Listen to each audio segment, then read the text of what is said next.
But I just thought it would just never happen. Like, it's just not meant to be. Do you get what I'm saying? That's the first time I've had an opponent pull out on me here in the UFC, and then it would happen on a UK show. So when they came to you with the replacement name, could it have been anybody you just really wanted to fight on this card specifically? Yeah, I would have took anybody. As the weeks was going down, I was getting more and more agitated. I thought they'll never match me, and then they got the perfect matchup a week out. So obviously you've been gone a bit. You've been not, we haven't seen you in the octagon for a bit. So how has the last like several months been for you, just in camp, just dealing with like just life and everything?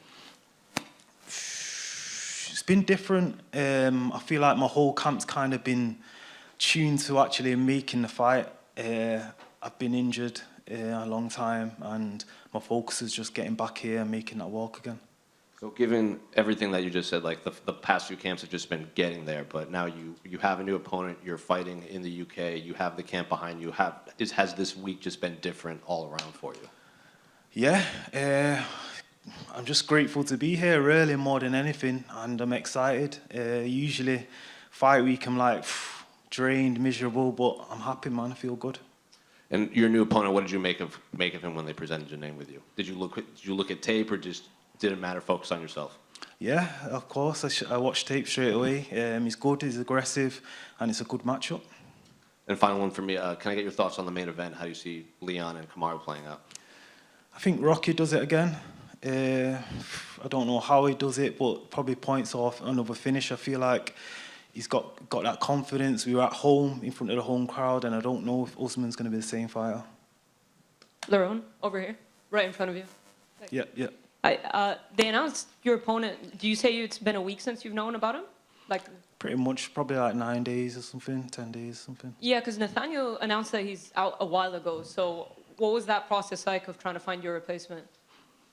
I was just thinking who they're gonna match me with, but it's the UFC in it. It's 4 weeks out. I thought surely I'll get an opponent. Like, there'll be loads of people that I'd love to fight me. I'm undefeated. I thought I was sure I'll get a matchup, but they left it late. That must have been stressful, right? So during training camp, were you thinking I might not even compete? Yeah, I feel like when you've got somebody in mind, it's better to train. Obviously, you can sort your drills out specific for the opponent. You also can push yourself harder because you're thinking about somebody. Do you know what I mean? But at a point, I won't lie, like 2 weeks out, I was thinking maybe I'm not going to fight. Maybe I'm not going to fight. But I just kept focused and pushed. He's a good opponent, has a good record, but is it a little disappointing? I mean, you're a highly touted prospect to not be fighting perhaps somebody ranked. I'm not really bothered, to be honest. I just want to fight. Like I said, I've been out for a bit. I just want to fight. I just want to compete. Once I get in there, if I get the win on Saturday, then I'll be pushing for. I'll say I only want top 15 from now. I'll be basically 5-0 in the UFC. All right, thank you. Lerone, I know there was a lot of stress going into this and trying to work out who you were going to fight and whether you were going to fight. Now that's all dealt with and you're here, you have a fight. Are you able to now relax into what I would call like a regular fight week routine? Now you have an opponent, even though it's a short notice one. Yeah, of course. As soon as I got the name, I was pretty much into fight mode then, as soon as I got the name. So all that stress is now in the rearview mirror. That's not lingering. Yeah, yeah, of course. I've got to focus on Saturday night now. I've got a good opponent in front of me. I've got to be on my game and make sure I get that win. And I've been asking this to some of the other Brits who've been coming up there to talk to us. That atmosphere in the O2 is pretty special. What's it going to mean to you to walk through the curtains and get into the octagon in front of a packed crowd of people who are predominantly going to be cheering for you on Saturday night? I've never done it. I've never experienced it. So for me, it's a new experience, and I can't wait to do it.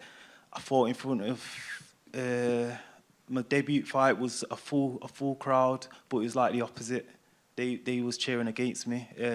I enjoyed that as well, but it's going to be fun to fight in front of my home crowd.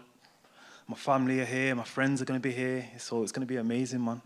And your UFC career so far, through no fault of your own, has been pretty sort of stop-start. There's been lots of little roadblocks thrown in your way. After Saturday night, are you now keen to just sort of build some momentum and become more active through 2023? Well, I've always been keen, but things out of my control have stopped me from being active. Obviously, COVID happened. That set me back after I just made my debut. 2 cancelled fights, then my visa. It's just been one thing after another. it's not really, I don't sit back, I train all year, do you get what I'm saying? So I'm not sitting on the bench thinking, oh, I'll fight at the end of the year. I'm trying to fight, but God willing, we have a better luck this year and we have 3 fights. Great stuff. Thanks a lot. Thank you. Lerone, just over here. What kind of adjustments have you had to make in preparation for such a short notice opponent in Gabriel? Nothing really. What can you do on 10 days? You're pretty much wrapping up your camp at that point. But we're ready, man. We're ready to go. And you said that you want a top 15 after a win on Saturday. How do you envision getting your hand raised on Saturday? I just think it's going to be a different level for him. He's not fought at this level before. Obviously, he's a good fighter. He's 10-0, but I feel like I've fought better opposition than him, and he's going to feel the level in there. Thank you. Lerone, to your left here. Yeah. Correct me if I'm wrong, but is this your first fight after the accident that you had a while back? The pictures on Instagram look pretty grim, but how bad was the accident and the hospitalization? Yeah, it was bad, close to death, but I'm back to full health now, which is great, and I feel just as good as I've always felt. And your nickname, your moniker's The Miracle, but that's like twice now that you say that you've cheated death. I mean, what do you attribute that to? Just luck or being divine intervention or? Purpose. I've got a purpose. I've got a bigger purpose in life, I feel, and that's what pushes me on. I feel like I'm here to do something big, like obviously, so I've got to do my part. And what were the emotions after? Well, obviously you were in agony, obviously once the accident happened. But fight career-wise, what were the emotions? Yeah, I thought it was game over. I didn't think I'd be back here anyway, and especially not so soon. Doctors were saying all sorts of stuff like whatever, like fighting's no good now and whatnot. So yeah, it was heartbreaking at the time, but got good people around me, good friends, and I just stayed on course. Cheers, man. Thank you. Just to add to that, Lerone, just here. Yep. So were you told that you wouldn't fight again, or told you shouldn't fight again? Is that how that went? Yeah, one of the doctors I've seen said that, but I feel like they always say that things like that just to keep you safe. But I've made a full recovery, so I'm back now. And just to talk about obviously the stresses of the opponent change, but for all you've been through, it probably felt like something quite small for everything you've been through. Yeah, of course. I'm just happy to fight. Like I said, anybody that would have given me, I would have taken the fight. I'm just dying to get back in there. And just finally, obviously, a massive night at the O2. There must have been times where you just thought it wouldn't happen, or were you always determined that you'd always get one of these big nights and be back right at the big time again? Yeah, I've always been concerned that it won't happen. Even right up until last week, you're just thinking, oh, something's going to happen. Your opponent's not going to be able to get over, or it's just something. Like, something's always in the back of your head. So until I get in the cage, then that's when I'll be happy. Yeah. So something you said in an Instagram post when you were reviewing your year 2022 is he who knows others is wise, he who knows himself is enlightened. What did you learn about yourself as a person in your time away from fighting?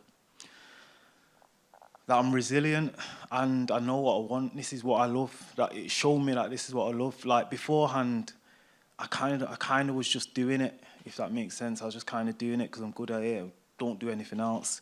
But now, like, I feel like that time off was good for me. I needed that, and it just showed me that what I can do. I've seen other people do it that I feel like I'm better than. So I've got to go out there and just push now and work and get what I deserve. Welcome back. Thank you. Lerone, hi. We spoke to Nathaniel Wood recently, and he sends you all the best, and he wants you to win, but he still wants to have that fight with you. If you win on Saturday night, does that fight still interest you, or have you moved on from that fight now? I'm here. Where is he? He was sparring 2 weeks ago. He could have made the fight. I've got in there two UFC fights with torn ligaments in the knee, torn ligaments in the arm, and I made the fight. He didn't. He pulled out and then started tweeting, "Oh, I would have put on a masterclass." Like, you pulled out. Do you get what I'm saying? Don't talk about, just make the fight and then talk. But for me, if I win on Saturday, I'm looking top 15. He's not top 15, so there's your answer. Yeah, cheers. Thank you. Lerone. Yeah. I know it's been a while, but do you recall what was going through your mind in the moment you landed that knockout blow against Marwan Amirkhani back in October 2021? Relief.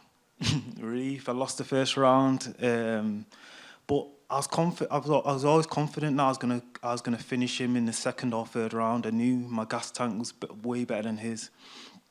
I knew just defend for the first round and then I'll start wearing him out. But that was big relief. It was a big knockout. And do you feel any added pressure to keep your record clean in the UFC? Nah, not at all. I don't think about the record. I just think about the end goal in it, and I know if you take an L somewhere, it don't really matter. It's how you react to it in it, and as long as you get to where you're going, the destination, it's all good. Thank you. Thank you. Good luck. Oh, one more in front. Yeah. I would imagine after your last 4 fights that fight week in Abu Dhabi has become the normal for you. So how has fight week been, like, not having to go through like that same hotel, that same flight and everything? To be honest, I love Abu Dhabi. I've enjoyed it. That's all I know in the UFC. But it does feel good to be home. It's just less work in it. I just breathe in the English air. It's just like, I don't know. It's strange, man. It's strange. I've not fought here since 2019, so looking forward to it, man. Would you want to fight in Abu Dhabi again then, or are you just? Yeah, of course. I'd love to fight there. I'll always go back to there. That's basically my home, my second home, should I say. But the UK's been on my radar for since I've started MMA, basically. So